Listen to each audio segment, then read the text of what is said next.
ডেগের তলা 2-3টা জল ভাত ফেরা রইছে। আমারে ক ইডি খাইয়া বলে ডিউটি যেতাম গা। কাকু বাইতাছেন নে? কেডা? আমি আইছিলাম একটা সংস্থার থেকে। প্রত্যেক বছরই আমরা ঘুরা ঘুরা চান্দা কালেকশন কইরা গরিবরার ভিতরে কাপড় চোপড় দান করি আর কি। ও এটা তো বালা কাজই করতেছ। কত দিতাম? দেন আপনার মনের তে যা দিবেন। এমনিতে আমার রিসিটও 50 টাকা লেখা আর কি। এরপরও যে যত খুশি হয়ে দে তুই লুয়ে লাই। নো 50 টাকা হয়ে দিছি। ঠিক আছে কাকু, আইগা তুইলে। দাঁড়াও দাঁড়াও, এটা কি এর চান্দা? ওই একটা সংস্থাতে আইসলাম আর কি। বছর একবার এমতর ঘুরা ঘুরা চান্দা কালেকশন কইরা গরিবদের মধ্যে কাপড় চোপড় দান করি আর কি। চান্দা কত দিছে? 50 টাকা দিছে। 50 টাকা কইতে আনছো তুমি? চুল কাটনে লেগে যে 50 টাকা দিছিলা কদ্দুর আগে, সেলুন তখনও গেছি না, এটা দেলাইছি আর কি।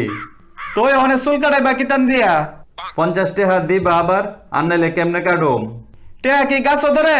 হ্যাঁ, 50 টাকা দিছি চুল কাটাইতে সেলুনও গিয়া এটা দেলাইছো চান্দা দেওয়ার আগে আমার একবার জিগাইছো নি? রাগ করে না কেরে? সাহস বেশি বেড়ে গেছে কেনা গীতা? হ্যাঁ, এর সজিল্লাটার লগে থাকতে থাকতে এমন হইছ। আগে তুমি এমন আসলা না। ডেলি ডেলি কই বাইতে ডিউটি যেবা, ডিউটিতে সোজা বাইতে বা, রাস্তার দ্বারা কোনো আড্ডা উড্ডা দিবা না। কথাটা কানে দেওয়া জানা না গীতা? হ্যাঁ, তুমি যাও না কেন আনতে? চান্দা তো পাইছই, দাঁড়ায় দাঁড়ায় রং দেখতেছো না গীতা? ন যাও আনতে।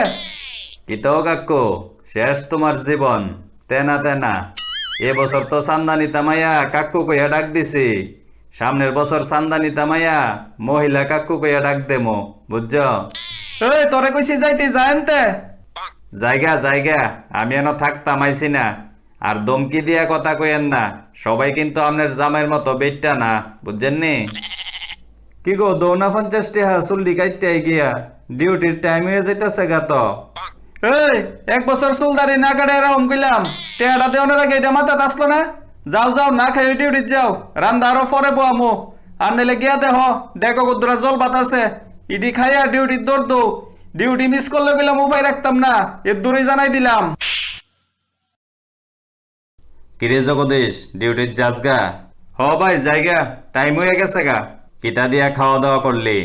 খাইছি না রে ভাই, রান্দা বহাইছে না। তাই যে সময় মর্জি হইব এই সময় রান্দা বহাইব। অহনে রান্দার লেগে কেডা বইয়া থাকব? ও মা জানে না তুই যে ডিউটির যাবি? আরে ভাই কিতা কইতাম ক, ডেগের তলা 2-3টা জল ভাত ফেরা রইছে। আমারে ক ইডি খাইয়া বলে ডিউটির যেতাম গা। একটা কথা কিতা জানোস নি ভাই? তুই চিন্তা কইরা দেখিস, আমরা বেড়াইত মানুষ কোনো সময় কেউর ফ্রি হইতাম পারছি না।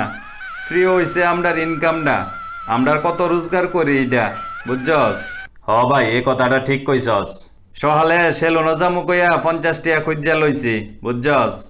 এক ফুলা আইছে চান্দার লাগিয়া, কি সংসার টিকা জানি, হেরে দেলাইছি 50 টাকা।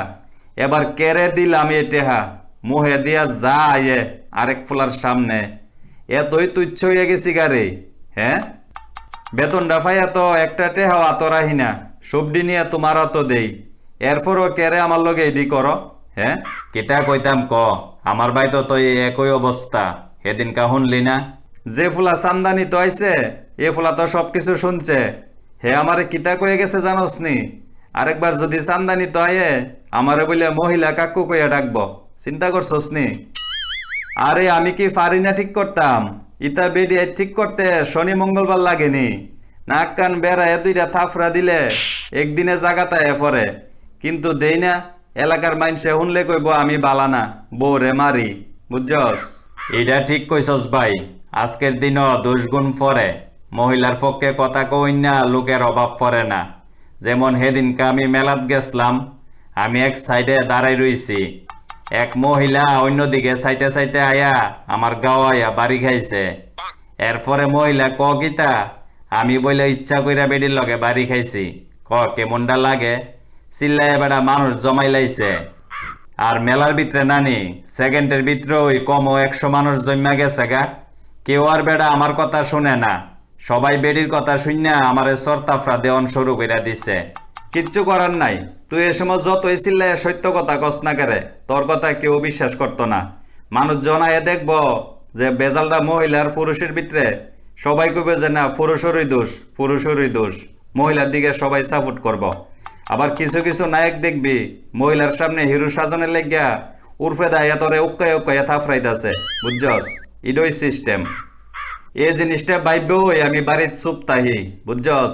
বাড়ির ভিতরে যে কিতা হইতাছে এটা তোর এলাকার মানুষে জানে না। হ ভাই কিতা আর করবি ক, তোর দশা আর আমার দশা তো একই, দেহস না?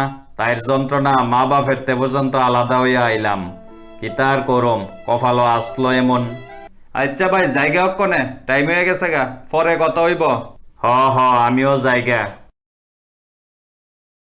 কি গো কটা টেহা দো না, কতরা মাংস লই আই। কবে দইরা মাংস খাই না, মাংস খাইতাম মনটা চাইতাছে। তোমার কুস্তা করন লাগতো না, আমিই রান্ধুম। এই মাংস খাওন লাগতো না, মাংস খাওন লাগতো না, মাংস আনতে গেলে ওখানে কতলা টেয়া খরচ। চৈত মাস গেছে, কতলা টেয়া ঋণ দিছি, হাত পুরা খাইলেও এরিছে এমনই। কি এর ঋণ দিছো তুমি? এই এত কথা না কইয়া নিজের কাছে টেহা থাকলে খুব চাই না খাওগা, কেউ না করতো না। আমার কাছে কইতে টেহা, বেতনের টেহা তো আইনা সব তোমার কাছেই দেয়ালাই, আর আমার কাছে থাকলে কি আর তোমার কাছে খুঁজলাম হইলে? আমার কাছেও নাই, সামনে মাসে বেতন পাইলে এরপরে খাইও। হ্যালো, ও মাই তো না, ভাই আইবনি? হ হ আমি বাই তো ওই। আচ্ছা আয়ো। এই আমি 1000 টাকা দিতেছি, বাজার থেকে গিয়া 1 কেজি ফাড়ার মাংস লই আইও। ও ফোন করছে, মা বাবা ভাই এরা সবাই আইতাছে। অকনে না কইলা টেহা নাই তোমার কাছে? বেশি কথা না কইয়া বাজারও যাও তাড়াতাড়ি, এরা আয়া পড়তাছে। বাজারতে আইয়া আলু পেঁয়াজ কাটিয়া মশলা টসলা রেডি করে দাও।